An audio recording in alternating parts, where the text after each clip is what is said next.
گزشتہ 4 سال سے آزاد کشمیر کی سیاست غیر معمولی عدم استحکام کا شکار رہی ہے۔ پاکستان کے سیاسی حالات آزاد کشمیر کی سیاست پر ہمیشہ سے اثر انداز ہوتے رہے ہیں۔ پاکستان میں کچھ عرصہ پہلے تک جس طرح کا سیاسی عدم استحکام رہا، اس کا اثر آزاد کشمیر میں بھی نظر آیا۔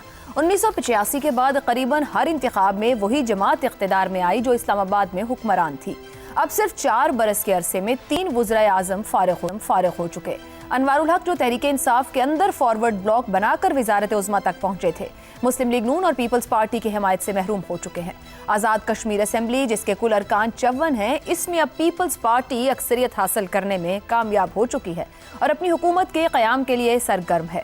2021 کے انتخابات میں پاکستان تحریک انصاف نے واضح اکثریت حاصل کی اور عبدالقیوم نیازی کو وزیر اعظم منتخب کیا۔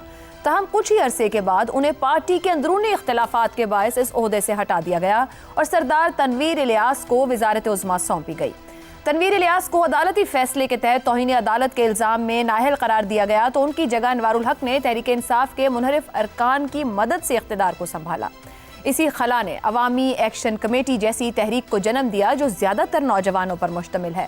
پچھلے چند مہینوں میں اس تحریک کے باعث وفاقی نمائندوں کو بھی مذاکرات کی میز پر آنا پڑا۔ اب پیپلز پارٹی ایک بار پھر آزاد کشمیر کے اقتدار کی دہلیز پر ہے۔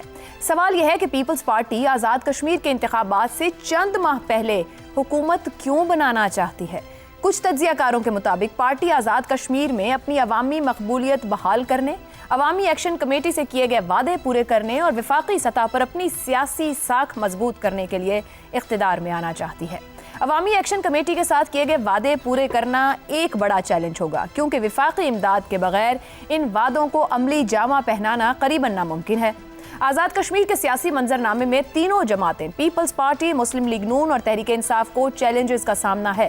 تحریک انصاف کے لیے پارٹی نظم و ضبط بحال کرنا اور اپنی گرتی ہوئی مقبولیت کو سنبھالنا ایک دشوار مرحلہ ہے، جبکہ مسلم لیگ نون اپنے کمزور تنظیمی ڈھانچے کے باعث آزاد کشمیر میں اثر و رسوخ کھو رہی ہے اور پیپلز پارٹی اگرچہ وقتی طور پر اقتدار میں آ سکتی ہے، مگر اگر عوامی مسائل کے حل میں ناکام رہی تو آنے والے انتخابات میں اسے بھی شدید عوامی رد عمل کا سامنا کرنا پڑ سکتا ہے۔